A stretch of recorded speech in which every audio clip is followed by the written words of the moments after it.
Hey, welcome back, friends and fellow comic book fanatics. Back with another video. Going to show a few recent acquisitions and want to spotlight one of my favorite Marvel Bronze Age series as well.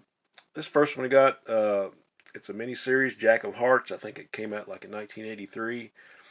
I was telling another fellow YouTuber I had I got kind of nostalgic for this character because I was reading a story that featured him in the Avengers a few years ago. I think it was a story by Jeff Johns and Gary Frank, and it reminded me how much I really liked the visual of this character, and I had an issue of this when I was a kid, and I'm not really sure what happened to it. But I just want to kind of go back and revisit that, and the 4 issue series I think you can get for next to nothing. Uh, a really fun little series. It was written by Bill Mantlo and the art by George Freeman, which I really I had remembered the name, and then when I went back and kind of researched the stuff that Freeman did, I was like, man, there was a lot of the stuff that he did that I liked.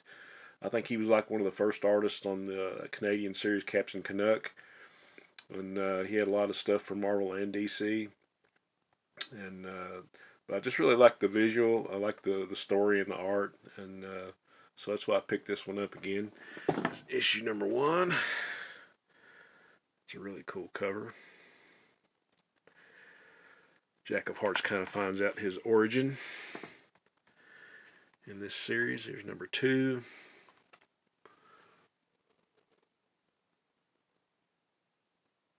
Another cool cover. I think his first appearance was in Deadly Hands of Kung Fu 22. It was in the black and white Marvel mag. And that thing is getting pretty pricey now, so I think I'm going to go back and try to get some of the comic appearances, like in Marvel 2 and 1, and I think he showed up in Iron Man some, and uh, fought against the Hulk and Spider Man. So he was kind of all over the place there for a while. There's issue 3, and finally issue 4. So this just kind of goes along with my love for little offbeat uh, B, C, and D lister characters, and but just kind of interesting to me. So, but it's a good little story. Got some great art, and it's definitely worth picking up. These other two, uh, I've been going through some boxes and looking at some of my older sci-fi stuff, and I just got around on eBay, kind of looking around, and I found a small lot that had 2 issues of Strange Adventures, and I got a really good deal on them. They're beaters. I mean, they're like reader copies, but they're complete. Got great covers and stories in them. Uh, there's Strange Adventures 113. Like I say, this is these have been well loved by somebody. But I think that's probably a Gil Kane cover. And the other one is Strange Adventures 156. And one of the main reasons I got these two, it's got a new Atomic Knights story. Big fan of the Atomic Knights. Murphy Anderson. Okay. Series that I was talking about from Marvel, I can get it up here, is Monster Frankenstein. So, really cool series. Got some great stories and art. I think Mike Friedrich probably did the scripts up until probably issue 12. And then I think Doug Minch took over. But the first 6 issues have all got Mike Ploog art. And I just love Mike Ploog stuff. Of course, he's famous for Ghost Rider and all that. But just some really cool stuff in this series. There's issue 1.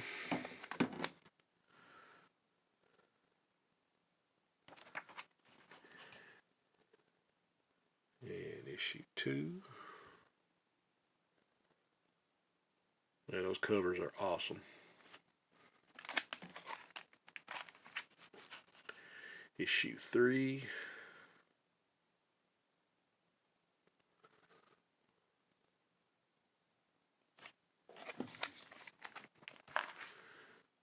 issue 4.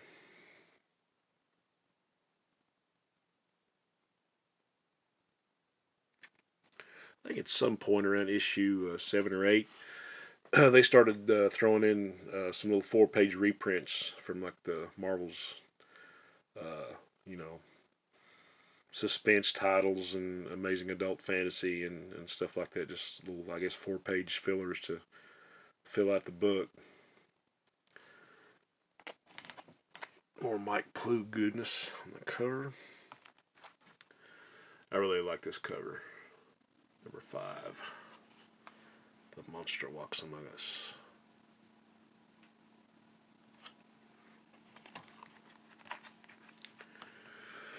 Number 6. I think this issue was probably the only one that I had originally as a kid, and then I accumulated the others a little bit later on, or probably much later on when I got a real job and some money. Last of the Frankensteins. There's another number 6. And here's my original number 6. So, yeah. You can tell I read this one a few times. I just really love that cover. Okay, starting with issue 7. I think Mike Ploog was gone by this time.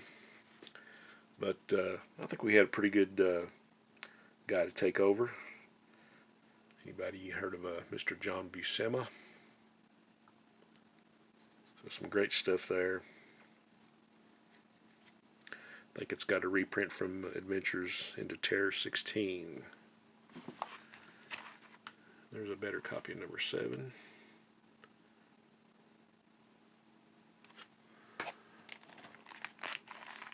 And number 8. We have the classic Dracula crossover. Frankenstein meets Dracula.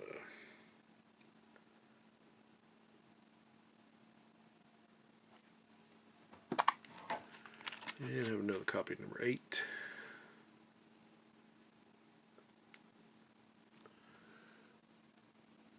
Those are some great covers.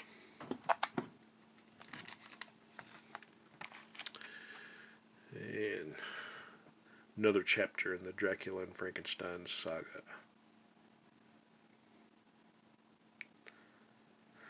I think there's some confusion about who actually did the cover on this because all the research I did said it's either Ron Wilson or it's John Buscema, and I think it's the ink by Tom Palmer. So you can kind of tell Palmer's ink work there. Here's number 10. And that cover is by Gil Kane and John Romita.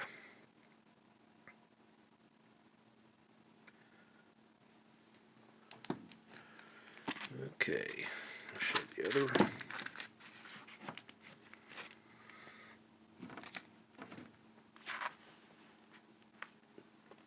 Okay, number 11.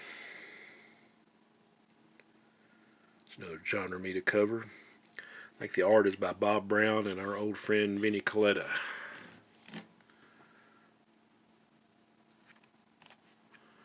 Number 12.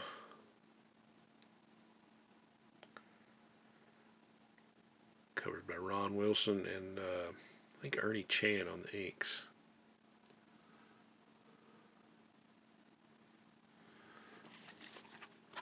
Okay, number 13. Frankenstein Monster Runs Amok. It's another Ron Wilson cover. I think Mike Esposito and Frank Giacoy on the inks. And I think Val Merrick actually started, and I think Merrick started on the issue before this. Maybe. But I always liked his art. Another copy of 13. There's 14. Covered by Ron Wilson and Klaus Janson. More Val Merrick art. I think Dan Green did the inks in this one. Another copy of 14.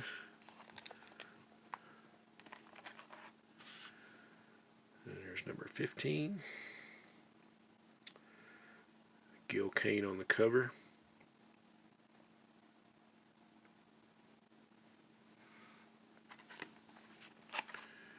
And there's a coverless copy. I think this was one of my originals.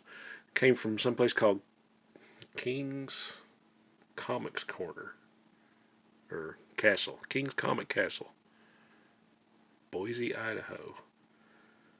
Apparently this one was free because it didn't have a cover on it. I'm not sure how I got it, but there you are. Number 16. There's another question on this one, whether it was John Romita or Ron Wilson on the cover.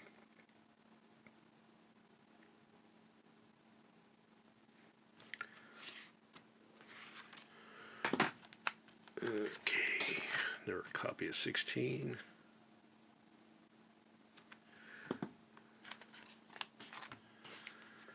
Number 17. Ed Hannigan art on the cover. Dan Atkins on the inks. More Val Merrick on the interiors. I think Bob McLeod inked that interior. And last but not least, number 18. That cover is by Val Merrick and Bernie Wrightson on the inks. I think it's got the...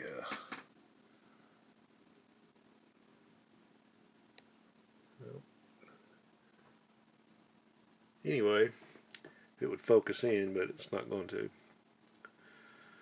Okay. Well, guys, that's all I have for this video. I hope you've enjoyed it. I think maybe the lighting was just a little bit better than the last video, because that last one sucked.